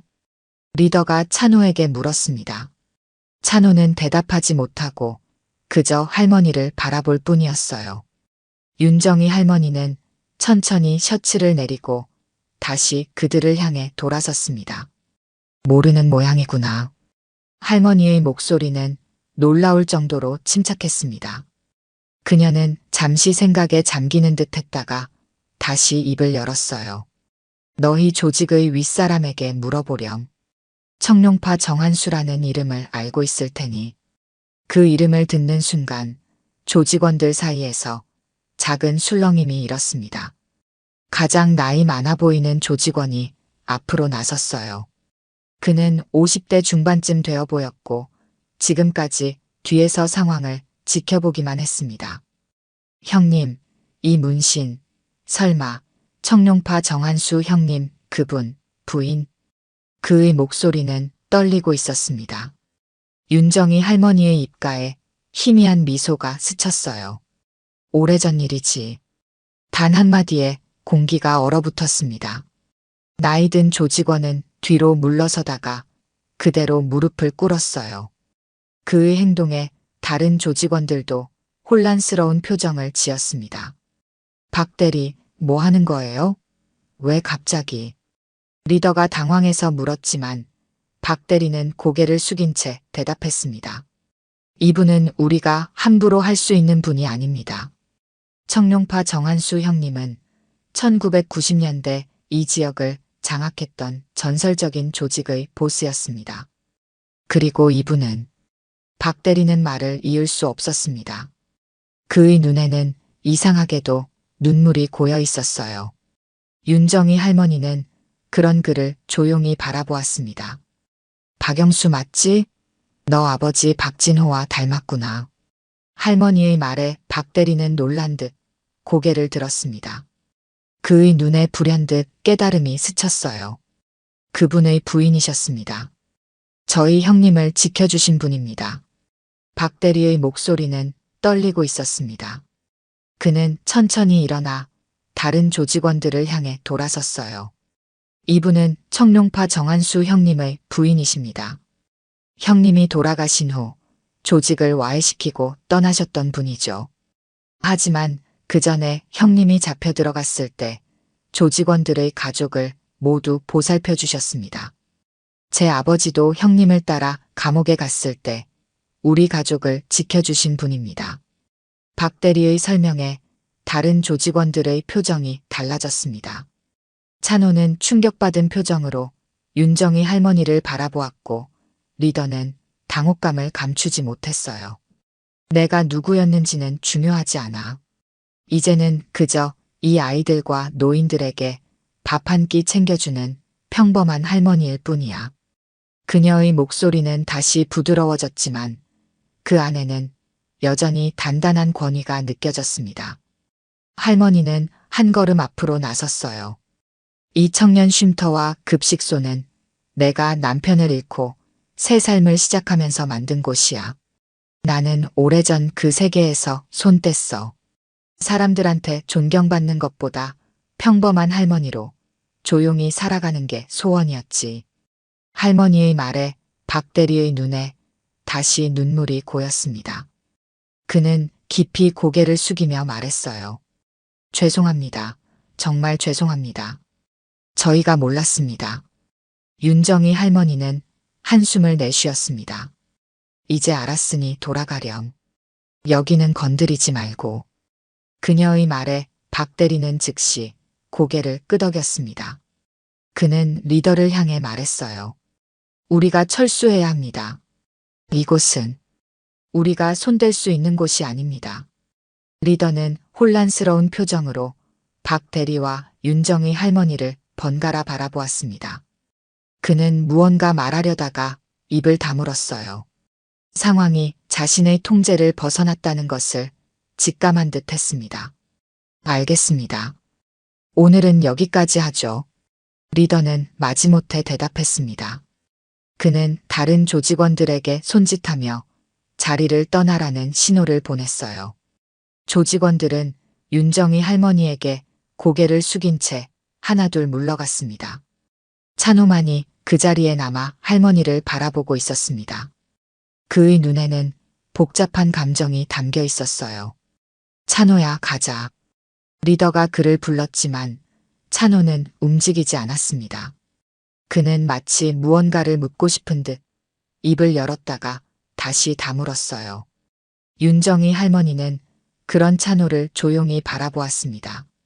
내 얼굴이 낯익구나. 누구 아들이니? 할머니의 물음에 찬호는 잠시 망설이다가 대답했습니다. 김찬호입니다. 김도현의 아들입니다. 윤정희 할머니의 눈이 잠시 커졌다가 이내 부드러운 표정으로 바뀌었습니다. 도현이, 그 아이가 아들이 있을 나이가 됐구나. 그녀의 목소리에는 오랜 세월의 무게가 담겨 있었습니다. 찬호는 더 이상 말을 잇지 못하고 고개를 숙였어요. 가령. 하지만 기억해라. 진짜 강한 사람은 약한 사람을 지키는 사람이야. 윤정희 할머니의 말에 찬호는 고개를 들어 그녀를 바라보았습니다. 그의 눈에 이해할 수 없는 감정이 스쳐 지나갔어요. 그는 마지막으로 깊이 고개를 숙인 후 다른 조직원들을 따라 자리를 떠났습니다. 조직원들이 모두 사라지고 난 후 윤정희 할머니는 천천히 급식소로 향했습니다. 그녀의 걸음은 평소와 다름없이 느리고 조용했지만 그 안에 담긴 의미는 완전히 달라져 있었어요. 급식소 문 앞에서 민호가 불안한 표정으로 그녀를 기다리고 있었습니다. 할머니, 괜찮으세요? 민호의 물음에 윤정희 할머니는 따뜻한 미소를 지었습니다. 괜찮아, 민호야. 이제 아무도 우리를 괴롭히지 않을 거야. 그녀는 민호의 어깨를 감싸 안으며 급식소 안으로 들어갔습니다. 문이 닫히는 순간 오랫동안 감춰져 있던 과거의 그림자가 다시 빛 속으로 사라졌어요. 하지만 이제 모든 사람들은 알게 되었습니다. 평범한 할머니가 아닌 전설 속 조직의 보스 부인이었다는 진실을 말이죠. 다음 날 시장은 평소와는 다른 분위기에 휩싸였습니다. 윤정희 할머니의 정체에 관한 소문이 시장 구석구석까지 퍼진 탓이었죠. 상인들은 그녀를 바라보는 시선이 달라졌고 일부는 두려움을, 일부는 경외심을 품고 있었습니다. 윤정희 할머니는 그런 시선들을 모르는 척하며 평소처럼 좌판에 앉아 도시락을 준비했어요. 그녀의 손놀림은 어제와 다름없이 정확하고 능숙했습니다. 할머니, 박 씨가 조심스럽게 다가왔습니다. 그는 어제 있었던 일을 직접 보지 못했지만 소문을 들었다는 게 표정에서 드러났어요. 왜 그래요, 박 씨? 윤정희 할머니는 평소와 같은 목소리로 물었습니다. 박 씨는 무슨 말을 해야 할지 몰라 머뭇거렸어요. 아니, 그냥 오늘 날씨가 좋네요. 결국 박 씨는 다른 말을 꺼냈습니다. 윤정희 할머니는 미소를 지었어요. 그러게요. 도시락 배달하기 좋은 날씨예요. 그녀의 평범한 대답에 박 씨는 안도의 한숨을 내쉬었습니다. 할머니는 여전히 그저 할머니였어요. 아무것도 변한 것이 없었습니다. 정오가 되자 윤정희 할머니는 도시락을 들고 평소처럼 급식소로 향했습니다. 길을 걷는 동안 몇몇 사람들이 그녀를 보고 고개를 숙였어요. 할머니는 그저 미소로 답할 뿐이었습니다. 급식소에 도착하자 민호가 달려나와 바구니를 받아들었습니다. 그의 눈에는 어제와는 다른 빛이 있었어요. 할머니, 오늘은 사람들이 더 많이 왔어요. 민호의 말대로 급식소 안에는 평소보다 많은 사람들이 모여 있었습니다.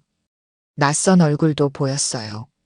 윤정이 할머니는 묵묵히 도시락을 나눠주기 시작했습니다. 급식을 마치고 설거지를 하던 중 누군가 급식소 문을 두드렸습니다. 민호가 달려가 문을 열었어요. 문 앞에는 어제의 박 대리가 서 있었습니다. 할머니께 드릴 말씀이 있습니다. 박 대리의 목소리는 공손했습니다. 윤정이 할머니는 설거지를 마저 끝내고 손을 닦은 후 그를 맞이했어요. 무슨 일이니? 할머니의 물음에 박 대리는 깊이 고개를 숙였습니다. 어제 있었던 일 정말 죄송합니다. 저희가 몰랐습니다. 윤정이 할머니는 담담하게 대답했습니다. 이제 와서 사과해도 소용없어. 이미 지나간 일이야. 박 대리는 긴장한 표정으로 고개를 들었습니다. 저희 회장님께서 직접 만나 뵙고 싶어 하십니다. 할머니의 눈이 잠시 빛났다가 이내 원래대로 돌아왔습니다. 난 더 이상 그 세계 사람이 아니야. 만날 이유가 없어. 윤정이 할머니의 목소리는 단호했습니다. 박 대리는 당황한 듯 했지만 이내 침착하게 말을 이었어요. 회장님께서는 단지 존경을 표하고 싶다고 하셨습니다. 그리고 이 지역 개발 계획에서 급식소와 쉼터는 제외하겠다고 약속하셨습니다. 윤정이 할머니는 잠시 생각에 잠겼습니다. 그녀의 눈에 복잡한 감정이 스쳐 지나갔어요. 나는 내 남편 따라 그 길에 있었지만 그 길이 사람을 다치게 하는 줄 알았을 땐 떠났어. 지금은 배고픈 사람한테 밥 한 끼 주는 게 내 싸움이야. 그녀의 말에 박 대리는 고개를 숙였습니다. 할머니는 이어서 말했어요. 내 회장님께 전해. 난 이제 평범한 할머니로 살고 싶다고. 하지만 이 급식소와 쉼터는 지켜주길 바란다고. 박 대리는 깊이 고개를 숙이며 대답했습니다. 알겠습니다. 꼭 전하겠습니다. 그가 떠난 후 윤정이 할머니는 오랫동안 창밖을 바라보았습니다. 그녀의 눈에는 과거의 기억들이 스쳐 지나가는 듯 했어요. 할머니, 괜찮으세요? 민호의 목소리에 할머니는 고개를 돌렸습니다. 그녀의 얼굴에는 따뜻한 미소가 번졌어요. 괜찮아, 민호야. 이제 우리 급식소는 안전해졌어. 일주일이 지난 어느 오후 윤정이 할머니는 평소처럼 도시락 배달을 마치고 급식소로 돌아왔습니다. 그곳에서 예상치 못한 손님이 기다리고 있었어요. 찬호였습니다.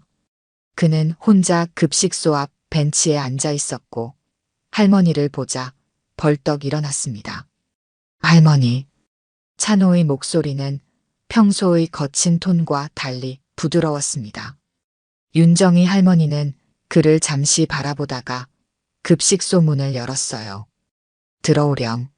찬호는 망설이다가 할머니의 뒤를 따라 급식소 안으로 들어갔습니다.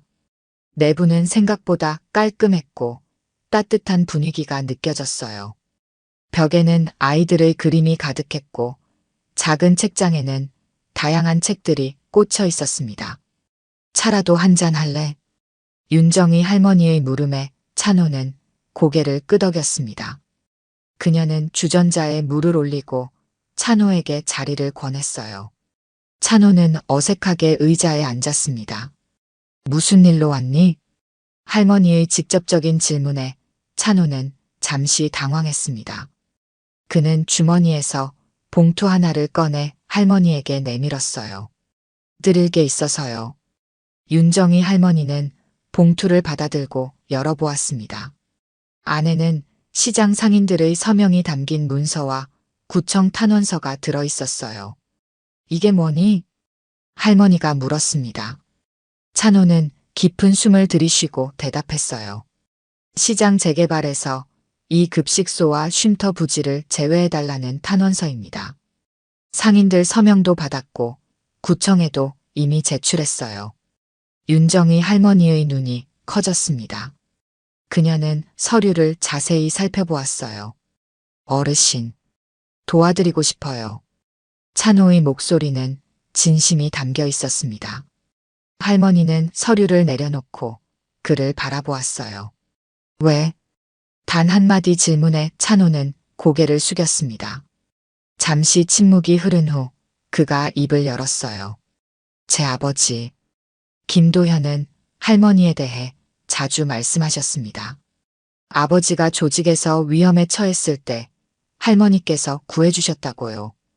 윤정이 할머니의 표정이 부드러워졌습니다. 그녀는 기억을 더듬는 듯 했어요. 도현이, 그 아이는 원래 그런 세계에 어울리지 않았어. 너무 순했지. 찬호는 놀란 듯이 할머니를 바라보았습니다. 그의 눈에 복잡한 감정이 스쳤어요. 아버지는 할머니 덕분에 조직을 빠져나와 새 삶을 살 수 있었다고 하셨어요. 지금은 지방에서 작은 가게를 하고 계십니다. 윤정이 할머니는 미소를 지었습니다. 그녀의 눈에 기쁨이 어렸어요. 그래, 그 아이가 잘 지내고 있다니 다행이구나. 찬호는 용기를 내어 말을 이었습니다. 할머니, 저도 아버지처럼 이 길을 벗어나고 싶어요. 하지만 쉽지 않아요. 그의 고백에 할머니는 깊이 한숨을 내쉬었습니다. 그녀는 차분한 목소리로 말했어요. 사람이 변하는 건 하루아침에 되는 게 아니야.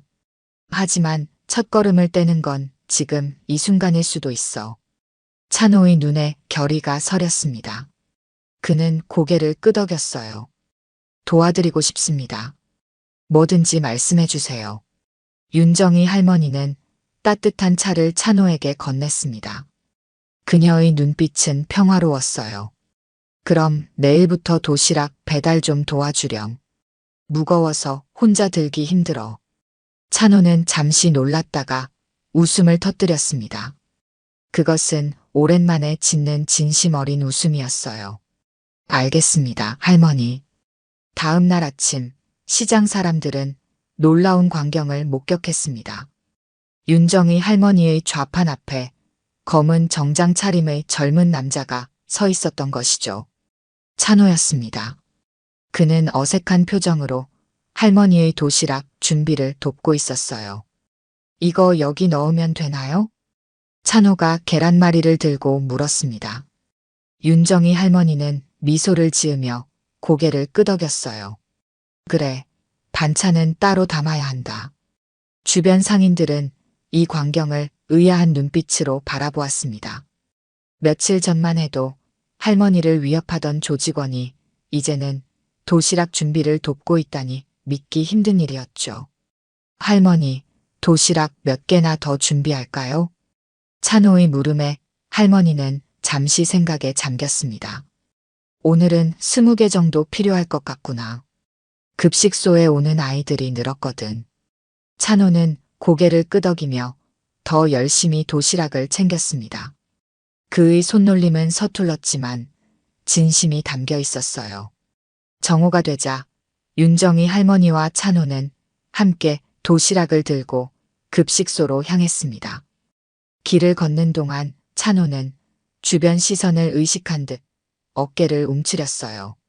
사람들이 나를 이상하게 바라보네요.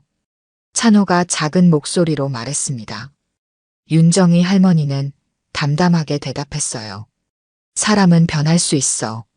처음엔 믿지 않겠지만 시간이 지나면 모두 알게 될 거야. 그녀의 말에 찬호는 고개를 끄덕였습니다. 급식소에 도착하자 아이들이 반갑게 맞아주었어요. 민호도 그 중에 있었죠. 할머니, 오늘은 누구예요? 민호가 찬호를 가리키며 물었습니다.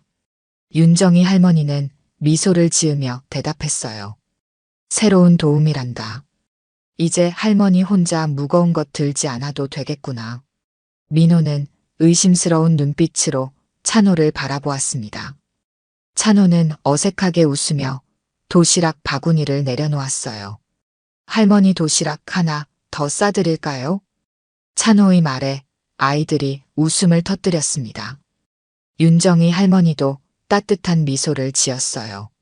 날이 갈수록 찬호의 변화는 더욱 뚜렷해졌습니다. 그는 이제 매일 아침 할머니의 도시락 준비를 돕고 급식소 청소도 자원했어요. 처음에는 정장 차림이었지만 점차 편한 옷으로 바꿔 입기 시작했습니다. 어느 날 찬호는 몇몇 조직원들을 데리고 급식소를 찾았습니다. 윤정이 할머니는 놀란 표정으로 그들을 바라보았어요. 무슨 일이니? 할머니의 물음에 찬호는 웃으며 대답했습니다. 자원봉사자들을 더 모셔왔습니다. 급식소 확장 공사를 도와드리고 싶어요. 그의 말에 윤정이 할머니의 눈이 커졌습니다. 찬호는 조직원들을 가리키며 말했어요. 다들 할머니 도시락 맛보고 감동받아서 돕겠다고 하네요. 조직원들은 어색하게 웃으며 고개를 숙였습니다. 그들의 눈빛에는 복잡한 감정이 어려 있었지만 진심이 담겨 있었어요. 시간이 흐르면서 시장 사람들의 눈빛도 달라졌습니다. 처음에는 의심스러운 시선으로 찬호와 조직원들을 바라보았지만 그들이 진심으로 할머니를 돕는 모습을 보며 생각이 바뀌었어요. 저 사람들 정말 변한 것 같아요. 박 씨가 중얼거렸습니다. 다른 상인들도 고개를 끄덕였어요. 윤정이 할머니의 따뜻함이 이 작은 시장의 분위기를 완전히 바꿔놓고 있었습니다. 변화는 여기서 그치지 않았습니다. 시장 재개발 계획도 수정되었어요. 급식소와 쉼터 부지는 그대로 남겨두기로 했고 시장은 현대화하되 상인들이 계속 장사할 수 있는 방안이 마련되었습니다. 찬호는 이제 조직에서의 위치도 달라졌습니다. 그는 공식적으로 급식소와 쉼터 관리를 맡게 되었고 더 많은 지원을 이끌어내기 위해 노력했어요. 할머니, 이제 이곳은 안전합니다. 찬호의 말에 윤정이 할머니는 고개를 끄덕였습니다. 그녀의 눈에는 평화로운 기쁨이 담겨 있었어요. 한 달 후 윤정이 할머니의 급식소는 완전히 새로운 모습으로 변했습니다. 허름했던 컨테이너는 깔끔한 건물로 바뀌었고 내부는 아이들이 공부할 수 있는 공간과 노인들이 쉴 수 있는 공간으로 나뉘어 있었어요. 이 모든 변화 뒤에는 찬호와 그의 동료들이 있었습니다. 그날 오후 윤정이 할머니는 마지막 도시락 배달을 마치고 급식소로 돌아왔습니다. 찬호가 문 앞에서 그녀를 기다리고 있었어요. 할머니, 오늘 특별한 손님이 오셨습니다. 찬호의 말에 윤정이 할머니는 고개를 갸웃했습니다. 그녀가 급식소 안으로 들어서자 몇몇 노인들과 아이들, 그리고 시장 상인들이 모여 있었어요. 그들 사이에 낯선 중년 남성이 서 있었습니다. 안녕하세요, 윤정이 여사님. 남자가 공손하게 인사했습니다. 윤정이 할머니는 그를 자세히 살펴보았어요. 당신이 회장이구나. 할머니의 말에 남자는 고개를 끄덕였습니다.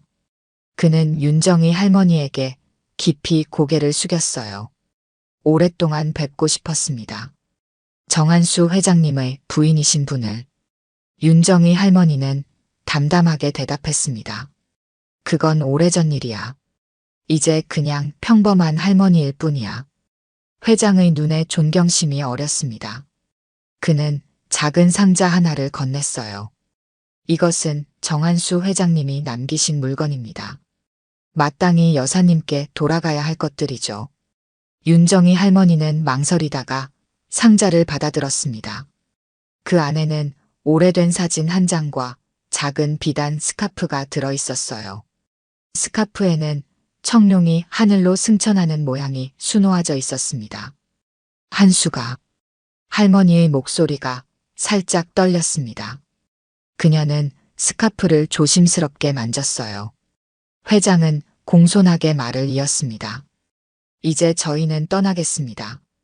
이 급식소와 쉼터는 앞으로도 계속 보호하겠습니다. 그는 인사를 마치고 자리를 떠났습니다. 윤정이 할머니는 스카프를 품에 안은 채 잠시 그 자리에 서 있었어요. 저녁이 되자 급식소에는 평소보다 많은 사람들이 모였습니다. 찬호와 민호가 함께 음식을 나눠주었고 할머니는 의자에 앉아 도시락 상자를 정리했어요. 그녀는 문득 셔츠를 살짝 올려 등 뒤의 문신을 확인했습니다. 그리고 회장이 건넨 스카프를 꺼내 문신 위에 천사 날개처럼 수놓은 작은 자수 스카프를 덮었어요. 할머니, 그거 뭐예요? 뒤에서 민호가 다가와 물었습니다. 윤정이 할머니는 따뜻한 미소를 지으며 대답했어요. 그건 내가 살아온 길이야. 하지만 앞으로는 너희들이 살아갈 길을 닦아줄게. 민호는 고개를 갸웃거리며 할머니를 바라보았습니다. 그는 아직 그 말의 의미를 완전히 이해하지 못했지만 할머니의 눈에 담긴 따뜻함은 느낄 수 있었어요. 찬호가 다가와 할머니 옆에 앉았습니다. 그의 얼굴에는 평온함이 깃들어 있었어요. 할머니, 제가 배운 게 많습니다. 윤정이 할머니는 그의 어깨를 토닥였습니다. 사람은 늘 배우며 사는 거야. 나도 매일 배우고 있어. 찬호의 눈에 결의가 서렸습니다. 그는 진지한 목소리로 말했어요. 저, 나중에 할머니처럼 살고 싶어서요. 예전엔 몰랐습니다. 윤정이 할머니의 눈가에 주름이 깊게 패였습니다. 그것은 행복한 웃음의 흔적이었어요. 진짜 강한 사람은 이렇게 늙는 거야. 약한 사람을 지키며 더 나은 세상을 만들려고 노력하면서. 할머니의 말에 찬호는 고개를 끄덕였습니다. 그의 눈에 결연한 의지가 담겨 있었어요. 밖에서는 해가 저물고 있었습니다. 윤정이 할머니는 창밖을 바라보며 과거와 현재, 그리고 미래가 만나는 순간을 느꼈습니다. 그녀가 지나온 길은 험난했지만 지금 이 순간 그녀는 평화로웠어요. 할머니, 내일도 도시락 같이 만들어요. 민호의 밝은 목소리가 할머니의 생각을 깨웠습니다. 윤정이 할머니는 따뜻한 미소를 지으며 고개를 끄덕였어요. 그래, 내일도 모레도 앞으로도 계속. 그녀의 말에 급식소 안의 모든 사람들이 웃음을 지었습니다. 윤정이 할머니의 평범한 삶 속에서 진정한 강함이 무엇인지 모두가 배우고 있었어요. 오늘 들려드린 이야기가 여러분의 마음에 작은 울림이 되었기를 바랍니다. 이야기가 좋으셨다면 좋아요와 구독 부탁드려요. 다음 사연을 들려드리는데 큰 힘이 된답니다. 그리고 여러분의 이야기도 댓글로 들려주세요. 다음 이야기 때 또 뵙겠습니다.